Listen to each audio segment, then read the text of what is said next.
welcome to a Horror Movie Yearbook. I am Tim. I'm Willie. Willie, we're going to jump right in this bad boy, and my computer just died, so we'll just raw dog it here. Oh man, okay, excellent. You know what? No, I will bring up my phone. That's not good. This is the kind of movie that raw dogs, though, right? Yes. Real quick, let's plug some stuff. The Midwest Game Nerds. We're back. They were talking about games. They are also talking about The Bear, the TV show The Bear. We don't talk about that. We don't talk about The Bear. Got nominated a lot. But if you love The Bear, those guys love The Bear, and they will do an excellent job of talking about it in their new episode. Sure. They also reviewed some video games, and I'm trying to find what the last one they did right now. Where'd it go? Elden Ring, Shadow of the Erd Tree DLC. It sounds incredible. Is it URD? Erd Tree? No, ERD. Oh. Kind of a bummer. I wanted like an umlaut on top of the U there. I'm not a big Elden Ring guy. But what else did I want to plug here? Check out our YouTube page. Yes. Write us at horrormovieyearbook@gmail.com. Please do. Horror Movie Yearbook on all your favorite socials. I did want to, real quick, give a shout out here. Yeah. Well, you got anything to plug real quick?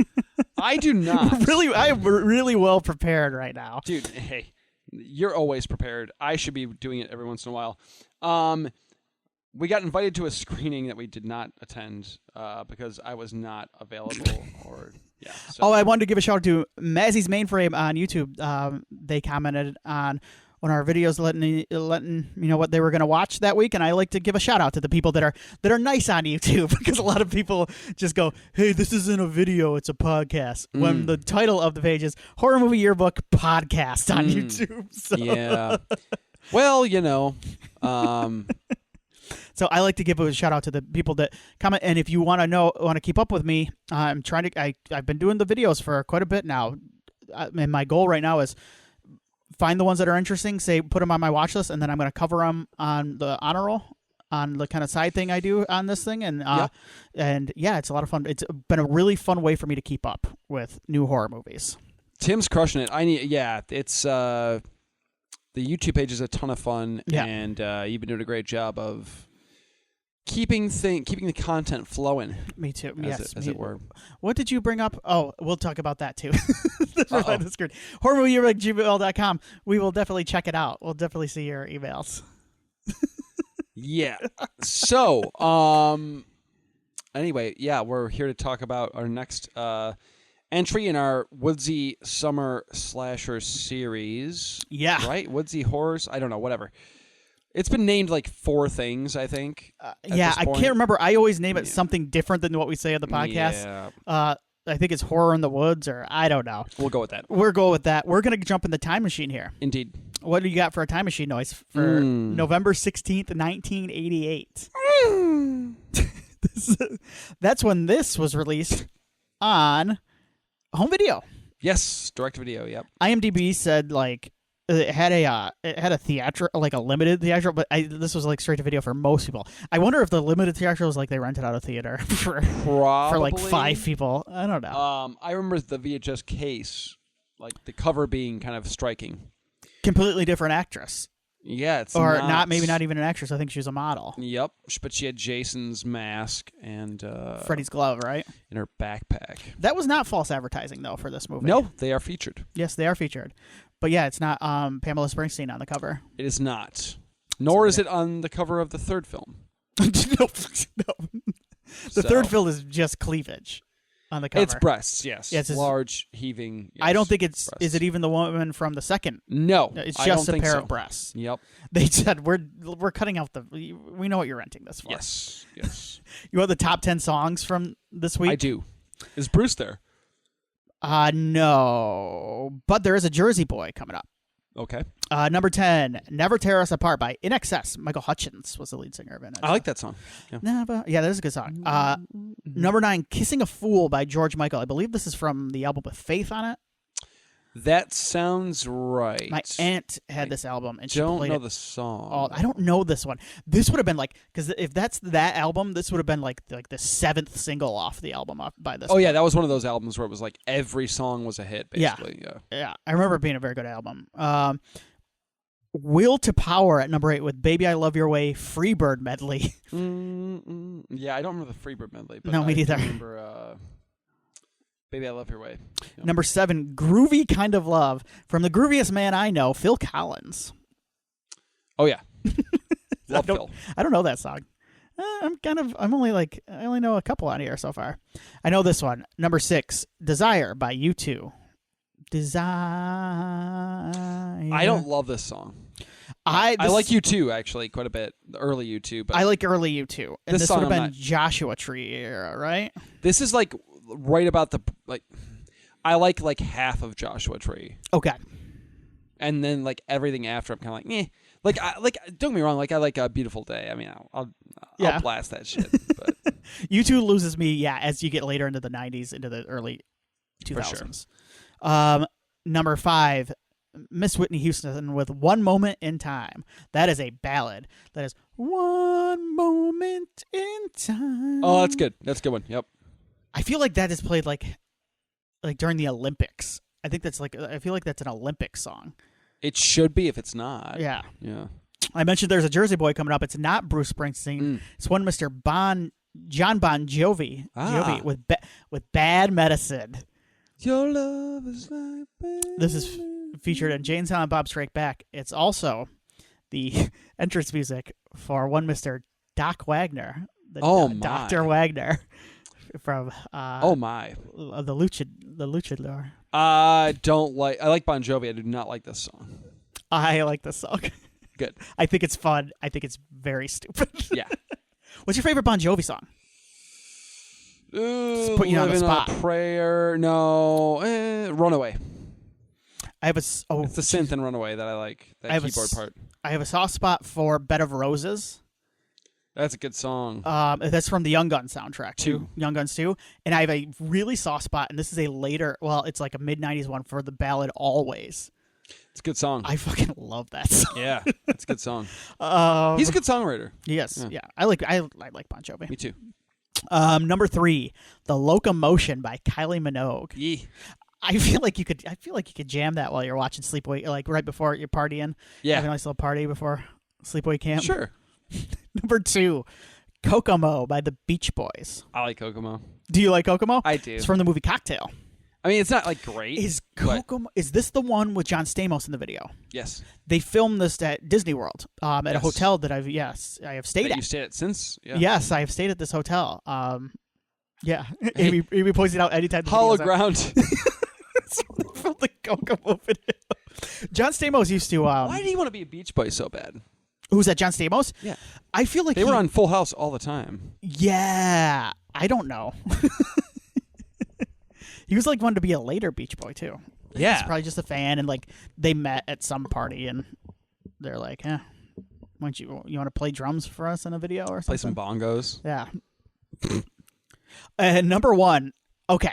So this is Wild Wild West by the Escape Club. I believe this is heading for the 90s, living in the Wild Wild West. It's all right. Yeah, that was the number 1 song in America. Wow. I wouldn't have guessed that. Yeah, it's fine. I don't love that song. Like as far as like yeah. The Will Smith Wild Wild West is better. Oh yeah. Yeah. It's my wife knows every lyric to that song. I think we've recently talked about Wild Wild West on the podcast. The song. It's a jam, man. Cisco's crushing it. But we are not taking a trip to the Wild Wild West or Kokomo. No. We were taking a trip to, what's this place called? Camp Arawak or something? Well, that was the original camp. Oh, that's right. This is something else. Yeah, they changed the name, right? Yeah, this is like the Northeast, not the Wild Wild West.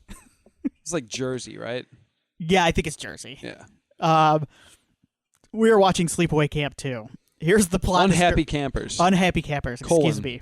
Yeah, yeah, X-Men United. Here's the plot description from IMDb. Simple and effective. Yes. A sex change slasher returns as a camp counselor. All right, should we just talk about this real quick? Yeah, sure. Let's do it. We have discussed. I feel like we may have discussed this, but we've never done a full episode on Sleepaway Camp 2. Mm-mm. Not that has ever been any need to with this film. No. Not until now. Sleepaway Camp 1. For those that don't know the ending, stop listening right now and then go watch Sleepaway Camp 1. Yeah, we already spoiled it a little bit. That's right. It's spoiled in the plot description. But yeah, I guess. Yeah. Watch Sleepaway Camp 1. And then come back and... But know that Sleepaway Camp 1, by and large, I'm not like, there's some gems in that movie. The weird, creepy, lecherous cook is grossly humorous. There's some funny kills. Yes. There's some weird, like, who are the counselors, who are the campers in this scenario? That is a big one, yeah. Yeah, it's worse than The Burning for that, the first movie. It has one of my favorite lines in a horror movie because it has a... D'Angela! Well, that one, yes. But then there's eat shit and die. Eat shit and live. That's a good one. That is an awesome. That's a really good line. Yeah. But by and large, it is the movie is built upon its last, 5 minutes. Yeah, it's the ending. It's all about the ending. The finale is really what does it. I remember watching this with a couple people who had never seen it at an empty summer camp. Yeah. That night we got there was 3 of us. We were the only people in the camp. We were it. It was awesome. We watched Sleepaway Camp on a projector in the mess hall. And the whole time they were like looking at me like, why the did you suggest this movie? And that last couple minutes, they looked at me and they're like, thank you. Like they were like, that brought it all home. And the rest of that weekend when like the children were there for camp. Yeah. We all did the face to each other. It was great. So the ending of Sleepaway Camp, it zooms out on Angela, a young girl, and we see that she has a penis. She has a penis. She has been. What's the backstory? So her aunt adopted her and her brother. Yes. They were both boys, mm-hmm. Not twins, I don't think, but they were boys. After a tragic motorboating accident. One of the funniest scenes of the movie. It's very funny. That killed, I think, both their parents. I think, or like enough of their parents to make them adopted. Right. And their aunt, or it killed one of the parents and the other parent is like, I don't want to deal with this. No, yeah. Which yeah. Hey. The aunt takes them in. She's eccentric to say the least. And she's like, I don't want 2 boys. I want a boy and a girl. And so she makes eccentric to say the least. Yes.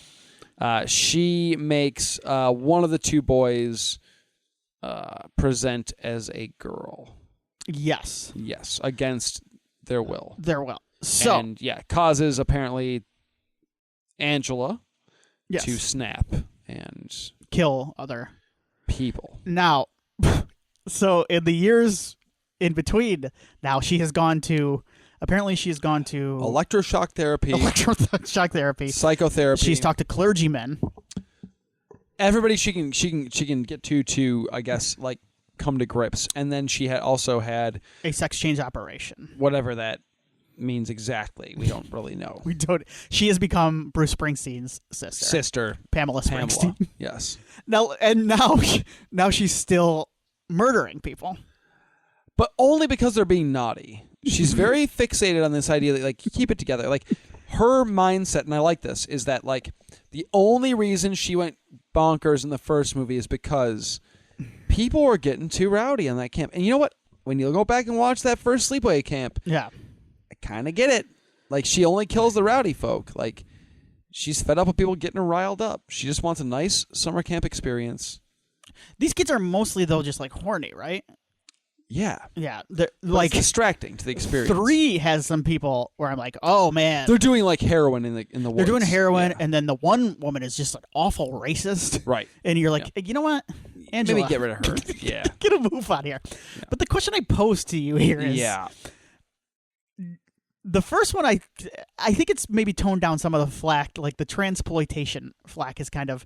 I think it kind of skirts by in some ways because it's so insane, and and it's only the very end where it becomes a factor, right? Yes, it's not.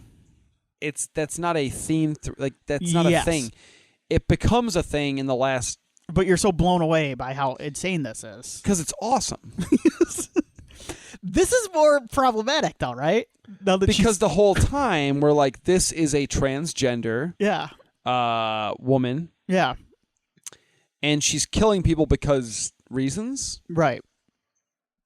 So yeah, no. It also in some ways it kind of validates in some ways. I guess it's her own choice at this point, but it feels icky to me because it's presented as abuse in the first movie. It's presented as being forced upon Angela. Am I right? Right. So now, like, she's like, yeah, I guess my eccentric aunt, I do want to. I guess I do identify as a woman. After this electroshock therapy as well, I guess. So, like, that part is cool, but we're not seeing Angela go about, like, her daily life like a normal person. Right. She's still completely maladjusted and murdering people. So yeah, you're like... well, I mean, you know... So, like, I just wanted to point this out because, like I said, I am hesitant here. But I feel like this is more problematic than the first movie in a lot of ways. Sure. I don't disagree. I don't think they put any thought into it. No, it's not mean-spirited, really. There's no malice behind what we're doing here.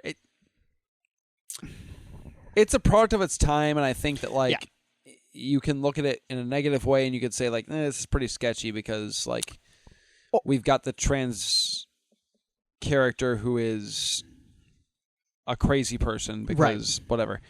Or you could be like, hey, rad, we got cool, like, trans representation in, like, slashers. Yeah, you know what? That's a good point too. I mean, you can look at both You can look ways. at it as like, yeah, hell yeah, she's become like, she's like the boss And now. she's often the assholes at the camp, the ones that are causing trouble. Yeah, like she's tired of this shit. Yeah, she's like a hero now. Like, she's sweet as hell. So you can look at it that way too. You know what? I mean, that's how I'll choose to look at it.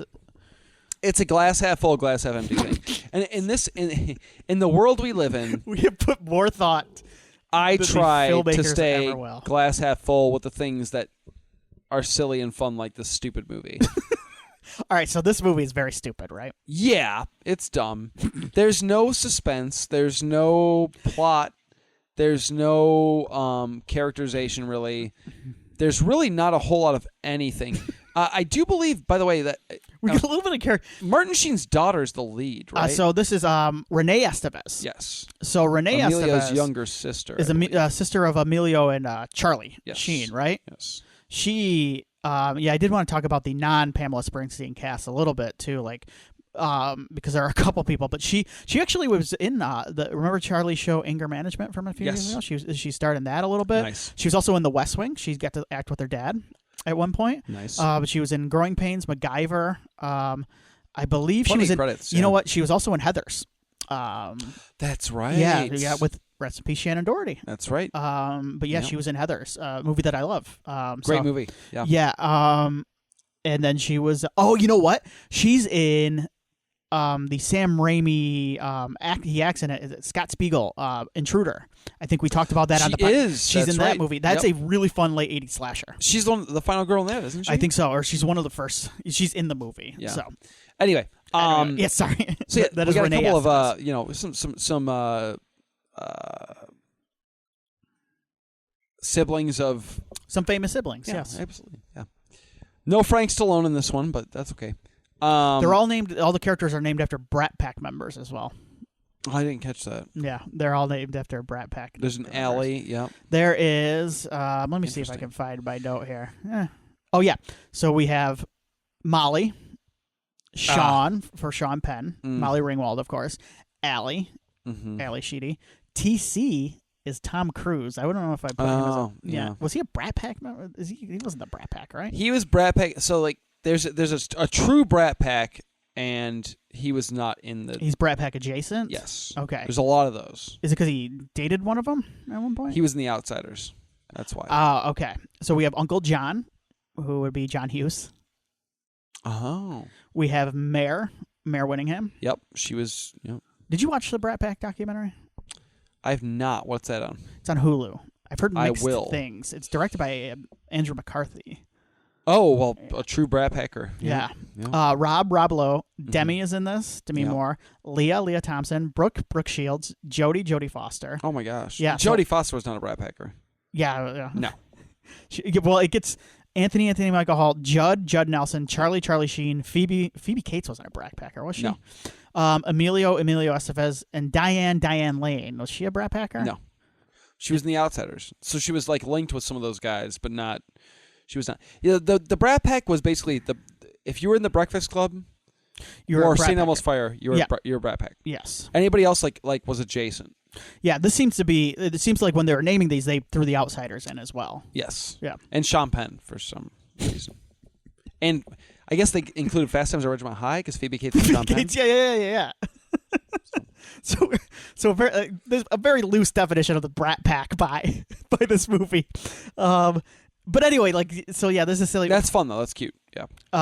This is a silly movie. It's written by Michael Hitchcock, who actually is a comedic actor. You've seen him in like Bridesmaids, ton of Christopher Guest movies as well. He's like a guy who shows up in movies and you go, oh, that guy. Well, it shows because this is a fun movie. Yeah.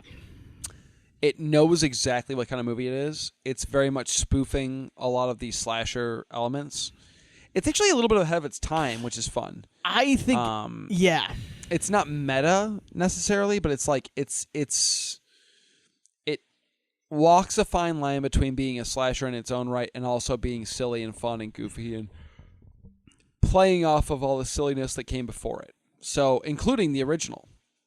So, for that, I actually really like this movie. Like, I think this is actually the best sleepaway camp movie in terms of like its direction and its. As a film, this is the best one, I think. 1 is not a good movie. No, you're probably right. It's got a great twist. 3 is kind of just not good. Like it's like I laugh a lot, but it's a bad movie. Yeah. 4 is insanity on camera. 4 is This crazy. is actually a pretty like well-made movie. Yeah. Even if it's like ridiculous and goofy and of the 4, this is probably the best made. So. Yeah, you're probably right. I'm just you're blowing my mind right now. Hard to believe, I know, but true.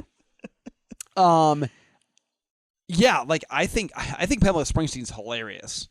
She's pretty funny, right? She's spunky. She's funny. I love the goody two shoes thing she does here. Like she plays it so straight, and I love that.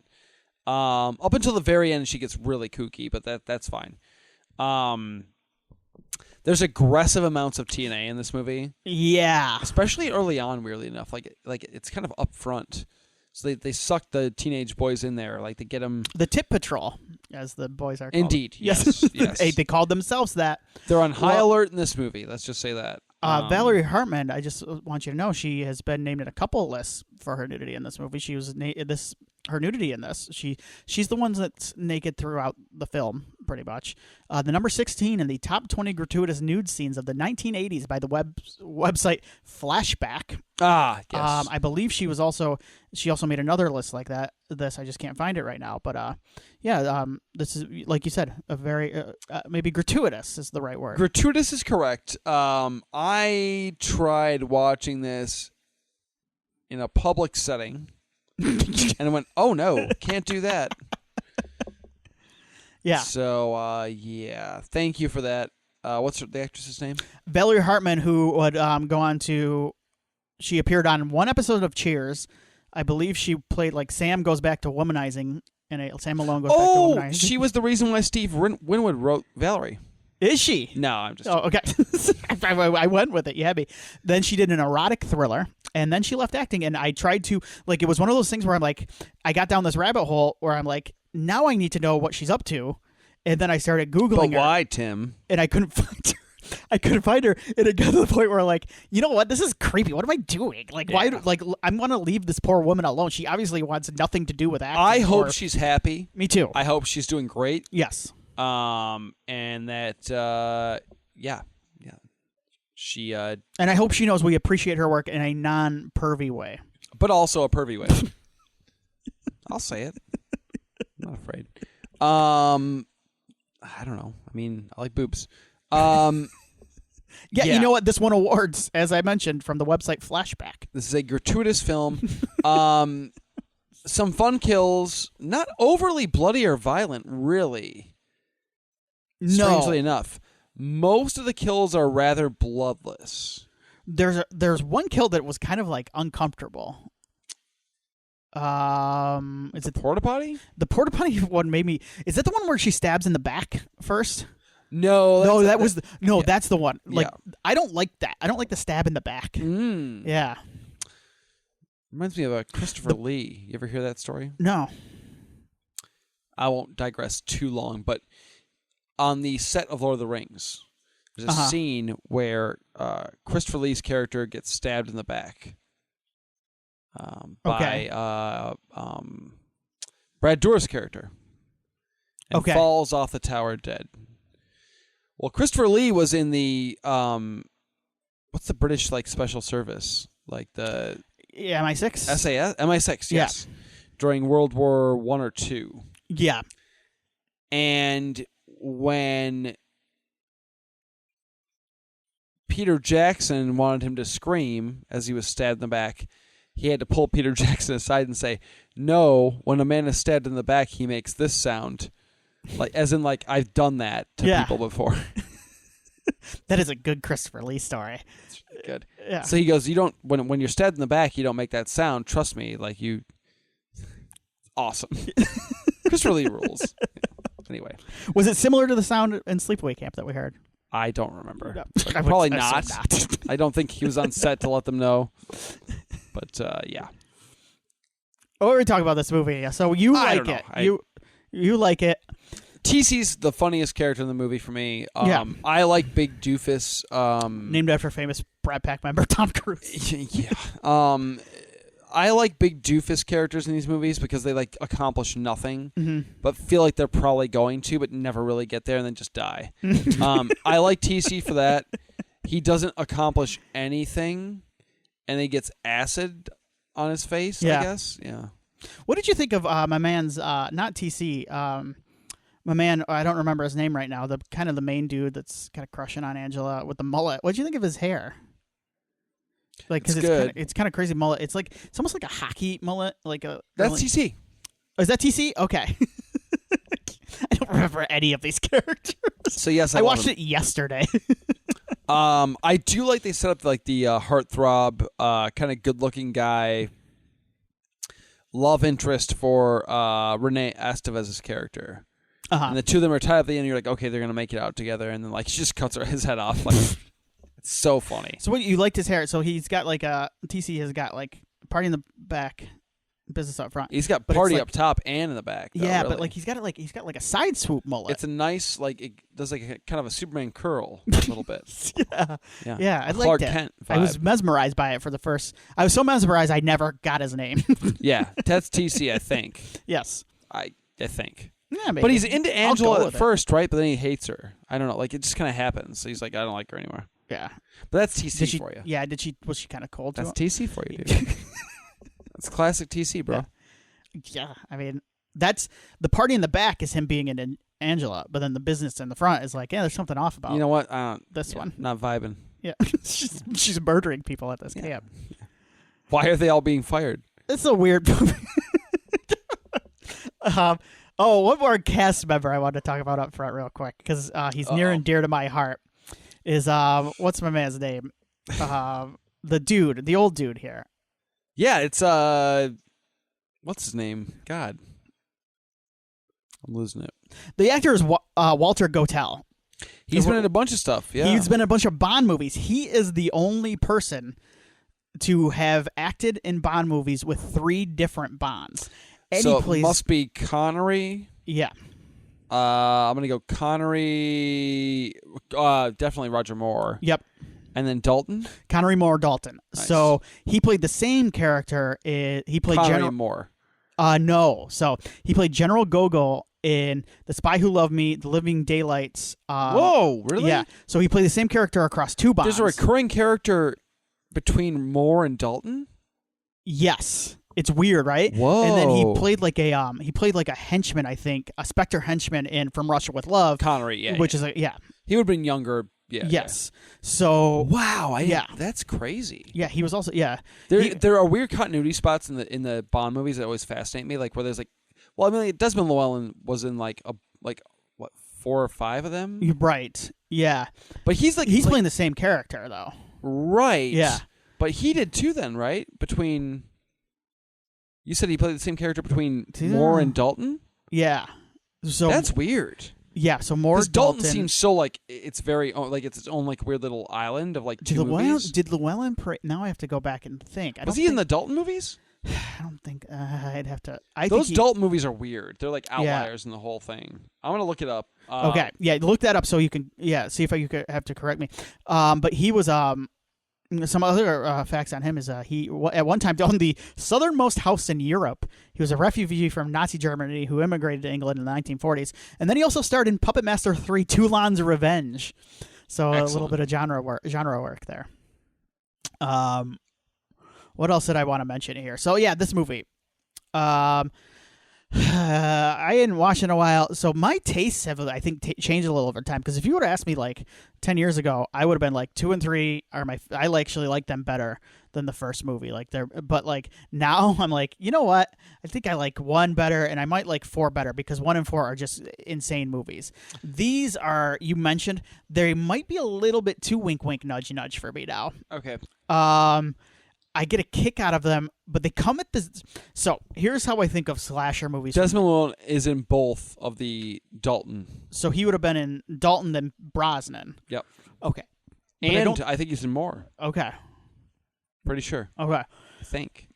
Anyway, sorry. So I think of slasher movie eras by the cycles. So you have 78, you have Halloween, and then like in 80, 81, 82, you have that glut of movies that were made post-Halloween. Like people saw like Halloween was a huge... And Friday the 13th for Friday sure. the 13th. And they're like, we got to knock those out. So those are those 80 slashers movies, and a lot of those are pretty straightforward. Then you get 84, I think, is the next, because that's Nightmare on Elm Street. And then a couple years later, 86, 87, 88, you get that second 80s cycle of slasher movies.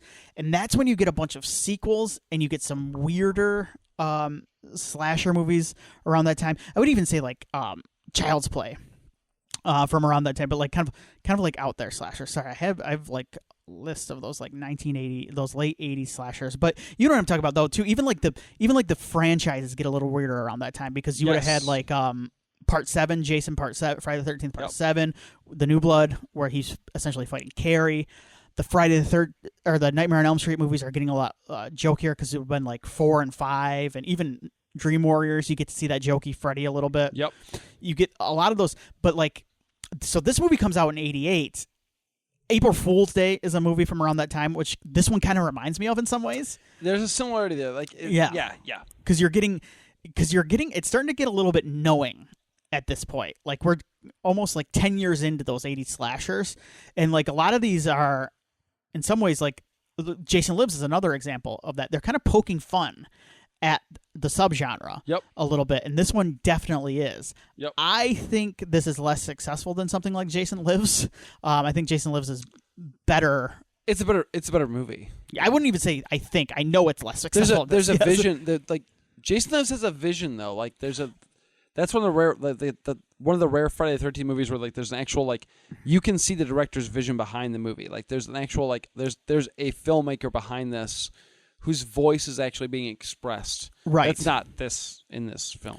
No. Yes, and there are moments of tension in Jason Lives, in addition to kind of some of the cute wink wink nudge nudge stuff.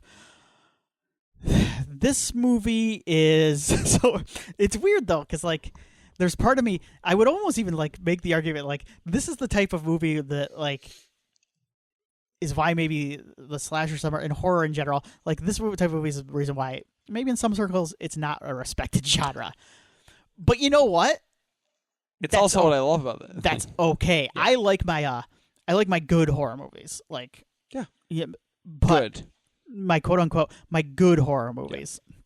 Long Legs is out in theater, and that's caught on with a bigger audience right now, and you can tell which is awesome. Yeah, and you can tell people that don't necessarily love horror movies are going to see that movie, and they're really, really enjoying it. That movie's making money, dude. That movie's. I was very surprised. Me too. They did a good job of marketing that though, because in the weeks leading up, you couldn't escape people on social media going "This is the craziest movie I've ever seen in my life." That kind of stuff always gives me pause. Anyway, I haven't seen it yet, so I don't want to. But they did a good job with that. But that movie's caught on, and I hate to use the term, but it can. Some people may call it elevated horror, and there's been some elevated horror movies that I think are very good. Is Sleepaway Camp 2 elevated horror? Yes. No, Sleepaway Camp. In that you're better off being elevated when you watch it. Yes. Sleepaway Camp 3 is because she elevates the woman on the flagpole and then drops her down. Right. But you know what? I don't need the horror genre to be respected by people outside of horror fandom. No. I am totally okay with it being the redheaded stepchild of genres of film. It's beautiful. That's okay. And I'm okay with garbage like this existing because you know what? I don't need elevated. Sometimes I need something like this. It's beautiful garbage. Yes. Sexy garbage. That's right. So boobs. So it's part of the thing. You know what? Some film critics may snub their nose at this and point this out as you know what? This is why the horror movie genre will never be. And you know what? It kind of deserves it. Yes.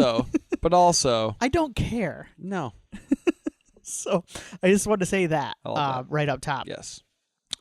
Weirdly enough, the director went on to produce Crazy Heart. Is that Jeff Bridges movie? Oh my god! Yes. What a trajectory! I love those stories of how we will never. I don't think we'll ever know how he got from there to there. Yeah. But I love that. But as you mentioned, there's weird talent behind 2 and 3. It's true. And there's not behind 1 and 4, other than the wonderful Felissa Rose. Oh, she's great. Who was asked, or who was originally going to come back as the character, but they went in a different direction, and apparently they didn't hurt with the more comedic element. They didn't think her delivery matched. Apparently, is what I read. So, all right. Anything else you want to say about this movie right now? No, it's a delight. Favorite kill? Porta potty. Yeah, that's mine too. Yeah, it's gross, and also awesome. Yeah, she's got poop and leeches on her. It's disgusting. It's great. The focus is more on the killer. That's kind of unique for this type of movie. It is unique. Yeah, I'll say that.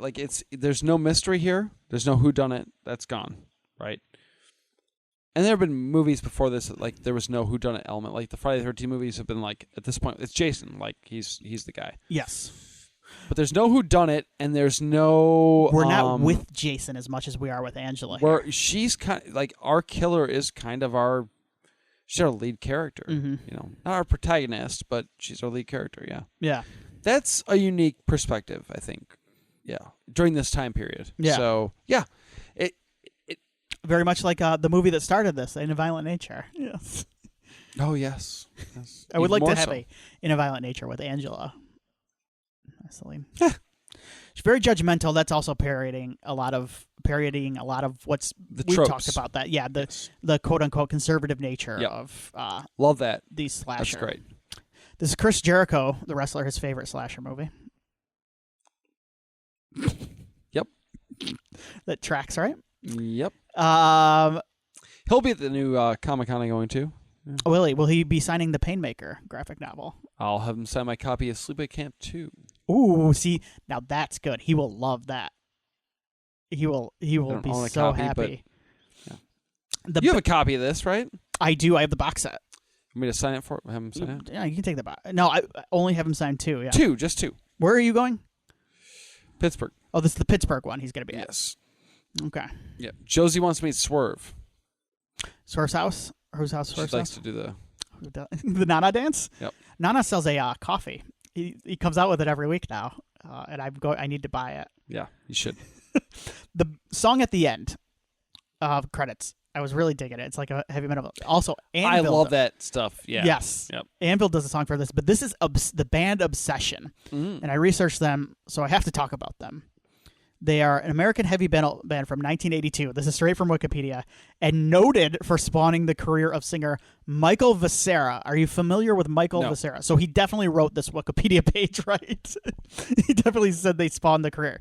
Now, they first came on the scene on the Slumber Party 2 compilation from Metal Blade Records.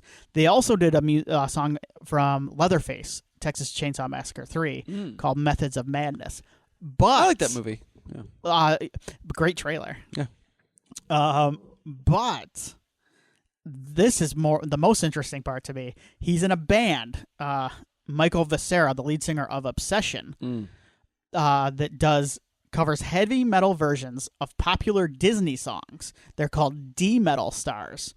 And he's the lead singer with Rudy Sarzo, Whitesnake.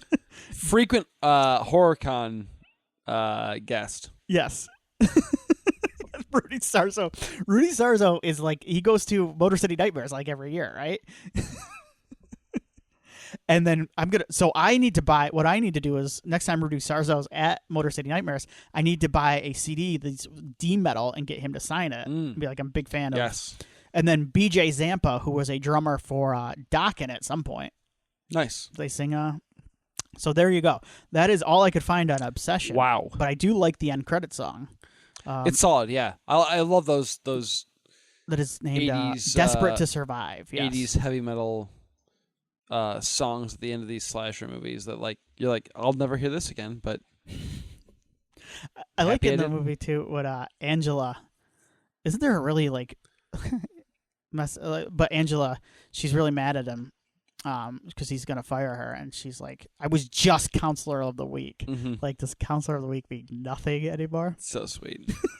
That's a really funny line. It reminds me of Darkest Side of the Night from Part 8. The song? Yeah. I'm just trying to get us longer than the Tiny Terror. I know, right? Tim, we're continuing our summer. Yeah. Any final words on Sleepaway? Where do you rank? How do you rank the series real quick for me?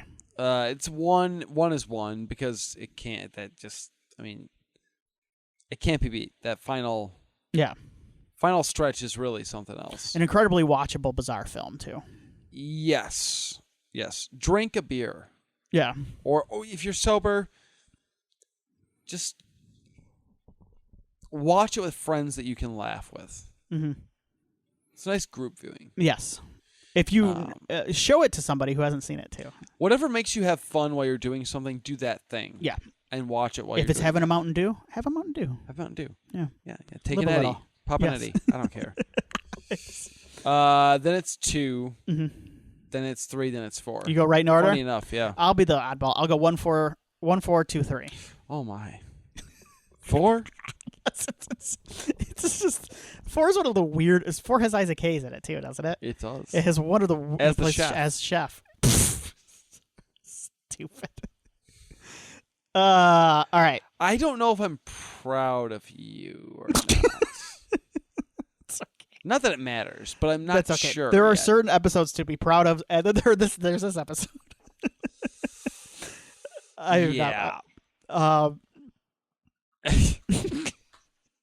What's funny is, like, I was watching 3 today, and 3 out of the background. I'm like, I've seen this movie the most, I think, out of all of them, and I don't know why. Wow. Yeah, I have no idea why, because it's not like the Sleepaway Camps were on constant cable rotation. I think I've just, for whatever reason, like I would like revisit 3. There's less nudity in 3, right? Yes, there's less, but there's nudity up top. Like, there's nudity right away. There's quicker nudity. This one too. That's yeah. There's got to be a reason for that. Somebody in the marketing was like, or like market research was like, we got to get the boobs up front. Like, you got to get the boobs up front so people don't leave, I guess. Yeah, maybe. Yeah. There's no walkouts. Is there boobs right at the beginning of 2? Pretty early. Yeah. Okay. This is like opening credit boobs. Okay, this is within 5 minutes. Oh wait, no, it's not, because I'm trying to remember the timeline now, because we meet Angela in New York in 3, and she kills her with a garbage truck, right? And then she puts the wig on. Yeah. Our finest franchise. What are we doing next time in this series? Oh, just for a heads up for people, it's going to be we're going to have another week off in between. Yes, luckily this episode crushed it. So You should have your fill. with us this time. I will say this: the Tiny Terror we have coming out next week is very good. Maybe better than this episode. In fact, I'll just say it. It's longer. It is. Yeah. I'll just say it. It's better than this episode. Yeah. What do we do? This is one of our. It's a weird one, right? I don't think this. You know what? I'll say this. It's not our worst. This is not our worst. This one, it was at least fun. As little as I'm sure people have learned over the course of this. I don't. Our worst one, I swear, is our Firestarter episode. It's bad. I remember hitting stop on our Firestarter episode and going, "What the hell? That sucked, right?" Yeah, this is fun. Yeah, this was at least. I think. I don't know. Like we gave people some trivia. We talked a little bit. We dove a little bit deeper into the time period. We talked a little bit about the weird sexuality of these movies, which I'm not comfortable doing, but we did it for the people. Yeah. I don't know what happened, guys. Well, you know what? We'll put a poll up and I'll say, is this our worst episode? But so people know is the Tiny Terror will come out next week. It's awesome. Willie talks about his trip, his Turtles travelogue. I think as a nice little. But you went to Wilmington, North Carolina, had a ton of cool stuff. Knoxville, Tennessee. Tennessee. Stayed at the Turtles house. You called this one though. What's that? You before we recorded, you go, should we do that on the bonus or we should do that up front with? Yeah, we probably should have done it up front. You smelled that in the air. Whatever. Yeah, it's fine. But you know what? That's a nice long one. We go into it, and then I think the week after I'll get an honor roll up where I'm going to be talking a little bit about. I know for sure I'm going to be talking about Immaculate because I like that movie a lot. Nice. And there are a couple other ones. Abigail comes out this week, and I've got a feeling I might like that one quite a bit. There's a movie called Trim Season, starring Jaden Badler, directed by a production designer who worked with Benson and Moorhead. That Nice. I really liked. It's about marijuana trimmers. These a group of girls who go around during the season and trim marijuana. And I've done that. Have you? I have. Oh my gosh! It was awesome. What's it like? Yeah, It was cool. Yeah. It was soothing. I was like clipping. And... Yeah, it looks soothing. Yeah. This is kind of a this movie's kind of a folk horror movie. I really dug it. Nice. I did it for like 4 hours straight. Yeah. It was awesome. There you go. Very nice. Where'd you do that at? Somewhere. Okay. Fair enough. A friend's house. We are longer than the Tiny Terror. Hey, there we go. Oh, so this is in a field. The movie takes place in a field. I thought you went out to a field. No, it was pre-harvested, and I clipped. Got it. The Okay. buds. Yeah. Yep. Gotcha. All right. Different, I guess, but Willie, what movie are we doing next? I smelled so bad though. I would imagine. Well, I mean, if you don't like the smell, like I smelled skunky. Like just being in the room with it. Yeah. Oh my god. I didn't smoke any. I'm not a weed guy. I'm just not. Well, you and I are similar in that way. Yeah, I get weird when yeah. So, but like like just being near it for that long, I stunk. Like I had to wash my hoodie. It was It was fun though. What's next, Tim? I don't know. What's next? What's next? Do you want to? We should do something with a little more meat on the bone, right? I don't want to. We talked about Cabin Fever or Wrong Turn 2. I don't think I want to do another sequel yet. Mm-hmm. Do you want to just do? Do you want to do Deliverance? Yes, I do actually. Me too. I did not expect that going into tonight, or it wasn't even like on my radar for our summer woodsy. Yeah. But yeah, I really do. Let's do Deliverance. It's been years. I think we need to follow whatever this was up with something that we can sink our teeth into. Yeah. Yep. I'm down. And we have 3 weeks to prepare. So I'm excited. I believe it is Deliverance has got to be available. I would assume. Deliverance is available. In the meantime, check it out. You can rent it. It's out there. Yeah, don't forget, send us some feedback on we're on all the socials, Horror Movie Yearbook. Check us out on YouTube, please. Yes. Tim's doing some really cool stuff on there, and like if you have not, we've been gaining subscribers on there too, and I have a milestone I want to hit by the end of the year. So please subscribe, like our videos, comment. I don't want to say it out loud. Don't comment about how it's not a video. That's a bummer. Yeah, like we know. we know. We can't do video. But comment. And honestly, I'm just going to say this now. I don't want to do video. I thought about this the other day. I don't want to be on screen for personal reasons. It's fair. Yeah. I don't really want to either. Yeah. So, So I wouldn't have set that expectation. So check you know us what? out. I'm okay with like with interviews and stuff, but like on a regular, yeah, I get it. Yeah. Email horrormovierubric@gmail.com, yes. which we will totally read. Yes. I want to know what that. Yeah. All right, everybody. We'll see you next time for Deliverance. That's right. Take care.